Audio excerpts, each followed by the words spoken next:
Today we are going to talk about how you can boost your metabolism. But first, I'm going to touch on metabolic adaptation, something you probably haven't heard of. Now, this is a major reason why people's fat loss comes to an absolute halt, even when they're eating in a calorie deficit. And it's simply due to the adaptive component of the metabolism. Your body is super clever. So metabolism, while we refer to metabolism as one entity, it consists of 4 separate component parts: BMR, NEAT, EAT, and TEF.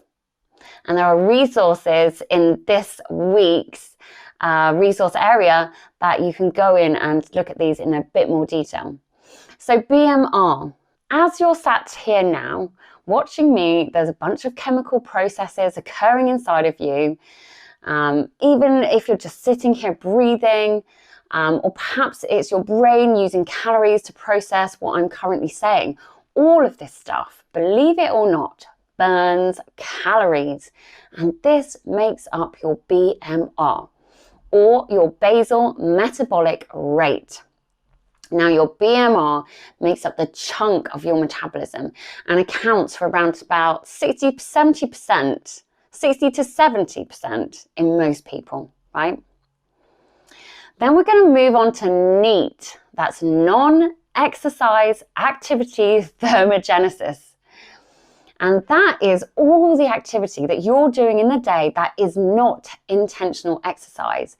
Fidgeting, like I'm currently doing now. Walking, playing with the dog, running around after the kids. Now, your NEAT accounts for around about 30% of your total energy expenditure. But for some people, it could be a lot higher, depending on what their job is and what your lifestyle is. The third one, EAT. It's not actually eating, it's exercise activity thermogenesis. And that is the intentional exercise that we do throughout the week. So depending on what sort of exercise you are performing, the number of calories you burn can vary. So for example, strength training would burn fewer calories in that session than an hour of running, right? And so for most of us, EAT accounts for around about 10 to 15% of calorie expenditure. And so that's why it's fairly impossible to outtrain a bad diet. And the fourth one, TEF, thermic effect of food. And that is the number of calories you burn just by digesting your food. So even though TEF only accounts for around about 5 to 10%, it still factors in as energy expenditure and it forms up our metabolism. So we know what forms up our metabolism. What is the solution to increase or boost your metabolism? So, BMR. So you can increase your BMR by increasing your weight, but we don't want to do that by increasing your body fat. We want to do it by increasing your lean muscle mass. And you can do that via strength training. This means lifting weights that are moderate to heavy, bringing your muscles to an overload point, whereby the muscle goes away, it rebuilds and repairs to be denser, bigger, and stronger. And therefore, your body now requires more fuel just to sustain itself at rest whilst you're sleeping. And what's this going to do? This is going to increase your BMR. NEAT, non-intentional activity. This is such an easy one to tackle. So on top of exercising 3 times per week, you need to increase your daily activity. And if you're not, you're really missing out on the opportunity of boosting that metabolism. So increasing your NEAT activity is as simple as doing or setting yourself a target of 10,000 steps per day. Take on some active recovery exercises or sports such as swimming or cycling, something low intensity. It could even be shopping if you love shopping, cleaning, less exciting, walking the dog, anything stopping you from sitting still and being sedentary. So remember, it just needs to be that constant movement. And then we're going to eat.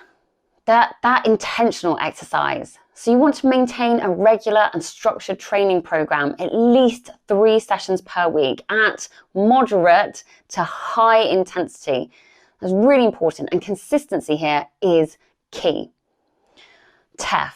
So did you know protein has a thermogenic effect? So TEF is the thermogenic effect of food. So not only is protein absolutely essential in refueling and helping the muscles repair and grow, it actually requires a ton more calories to break down in the gut and in the digestive system, much more than carbohydrates.